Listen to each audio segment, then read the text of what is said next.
So into this video, my sister and I are heading to the supermarket to shop for everything we need for our entire month. So this is actually our second shop. We already did for household and essentials and other stuff at the mall, but this one is more of a fresh foods.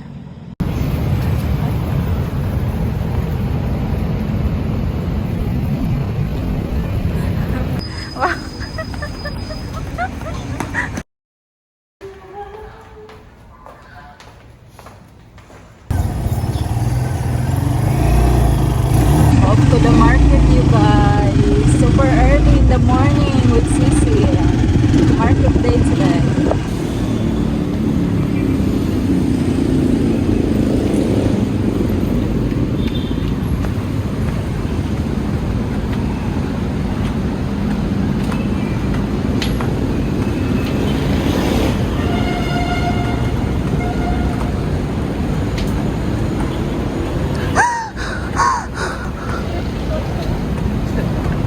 Eme lang.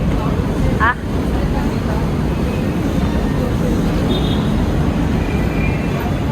Welcome to EDSA.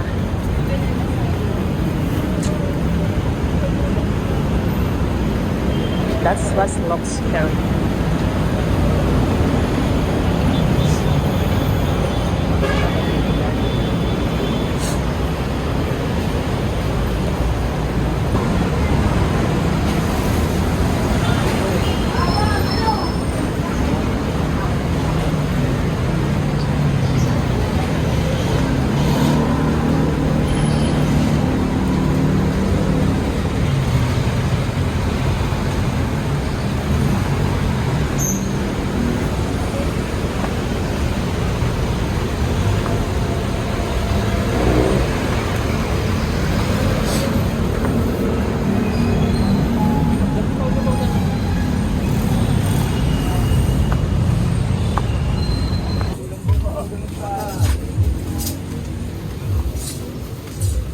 Wait.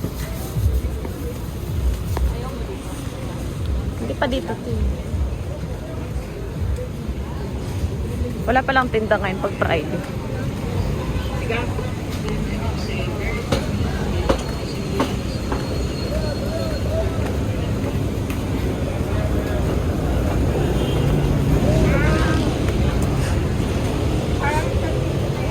Naligo ako. Gapo.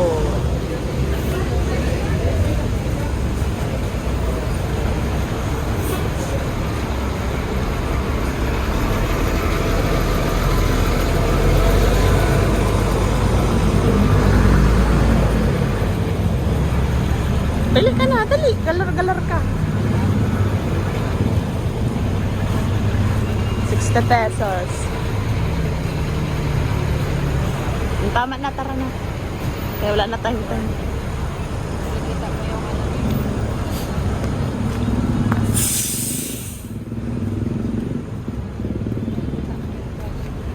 Mauna ka. Ano lang, pang-bahal.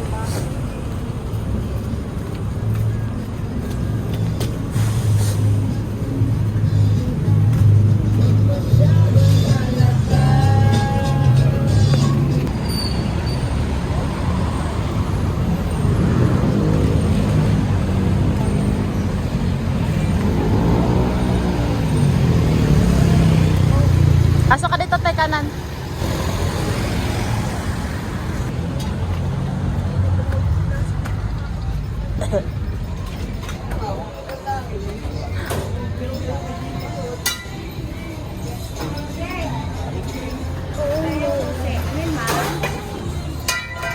Isirain na ito.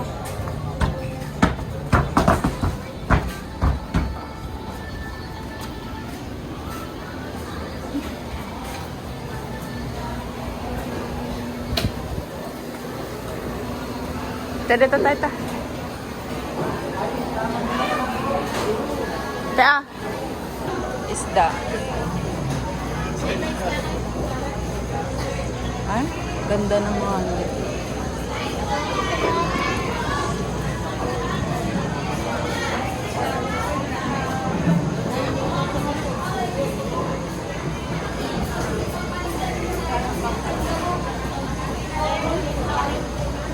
Hipon kaya ayaw mo?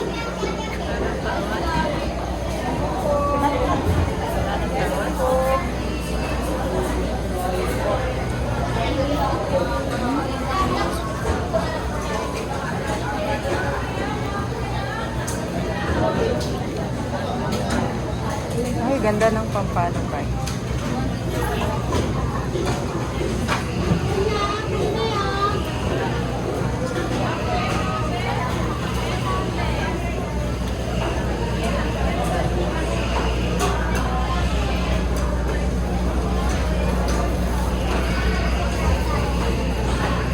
Magkano ka lang? 380 na lang ma'am. 400 po. 380 na lang. Paano mo magkano? 450 ngayon mo. Ay lang.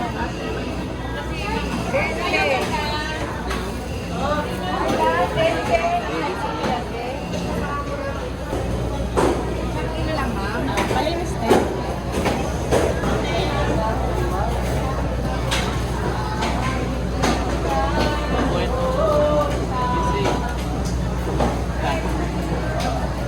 Himatayin pala ka naman. Ha?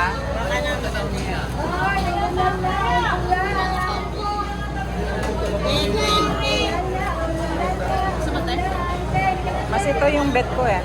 Kano ba yan? 320 te? Ito?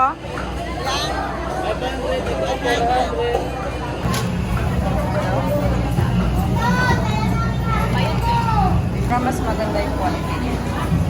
Ay, mas mahal pa si Mas mahal. Kaya sa mas malaman yung babae na lalaki ba yung lalaki? Aling din. Kano nila yan?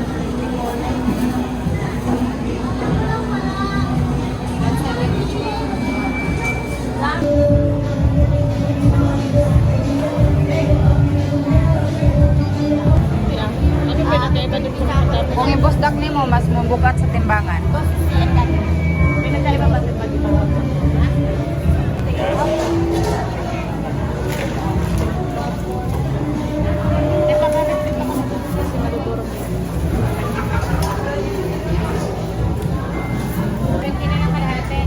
Kalahati.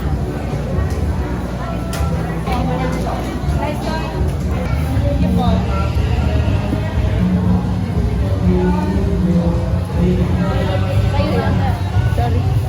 Anong gulay gusto mo? Okay na yan. Tsaka yung ano, Too much na getting heavy. Ha? Celery.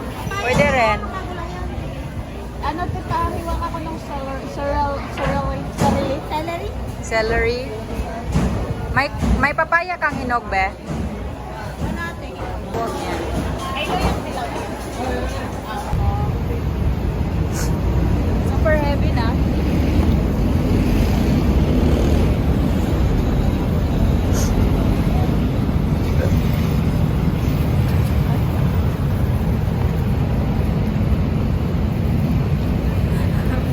Ganito daw yun.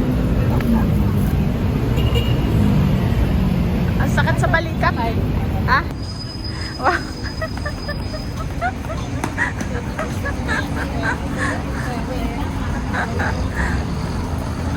This is how we roll when we're getting our grocery in the public market.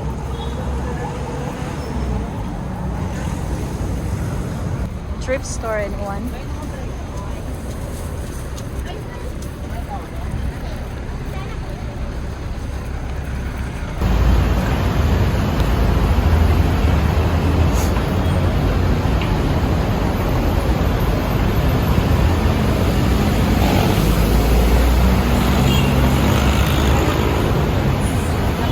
Cheers. So we're drinking like the coconut juice.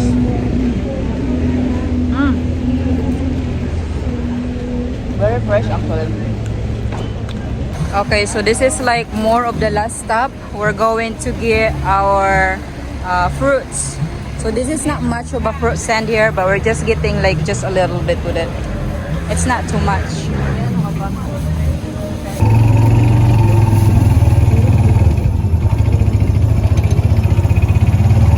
Move home with our groceries.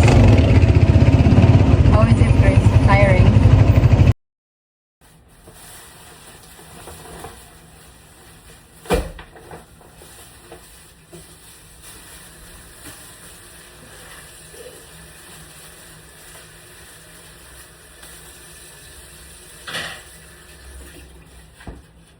Kano yung nagasto natin kay? 45. We just got back from the market and we have actually a lot of food. We have everything like fish, seafoods, and meat. So basically, we're just like organize it section to section of what we can cook. So we have fish here, we have crabs, we have chicken, more fish, more other seafoods as well. And here we have all kinds of things. Ano nga to? This one, we have sea grapes. So, very healthy na. Chris will be taking care of the meats, all the vegetables. Here, we have pretty much everything that we need. All the vegetables. Greens. This is the better melon. Look how big it is. And this is how we have our long beans. Long beans, anyone? Okra, eggplant, bok choy, and the water spinach. This one is good for sinigang. Mustard greens. This is the water spinach that we have. Huge one. And then we also have some of this. And then down to ingredients. A lot of grocery. This will be our kind of like a month grocery type of thing actually. So this is like our second grocery. The other one, we already had our essentials in the mall.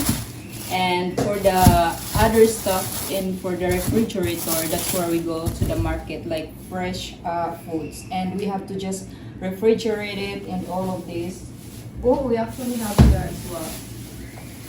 We're gonna have a lot of soup going on. That's a good thing here though. This is like one of the powerful vegetable in Philippines. It's called a moringa or malunggay. That's so nice though. It's all fresh. Cucumber, carrots, and I'll tell you guys of how much we grocery all of this. It's like 4,500 in pesos. So it's under $100. Could you imagine? Under $100. It's like 80 bucks. Correct me if I'm wrong. But yeah. This is the fresh turmeric actually. So yes, this is like 80 bucks all of this, and also all of the meats that it goes to the refrigerator, and all of these vegetables for like 80 bucks or 4,500 in peso. And we have pretty much everything here. Not so bad, right? So anyway, I'm gonna put this away and put it in the refrigerator. So this will be our breakfast and slash lunch. Chris just make crabs and the sea grapes with it. Look how pretty and nice it looks like.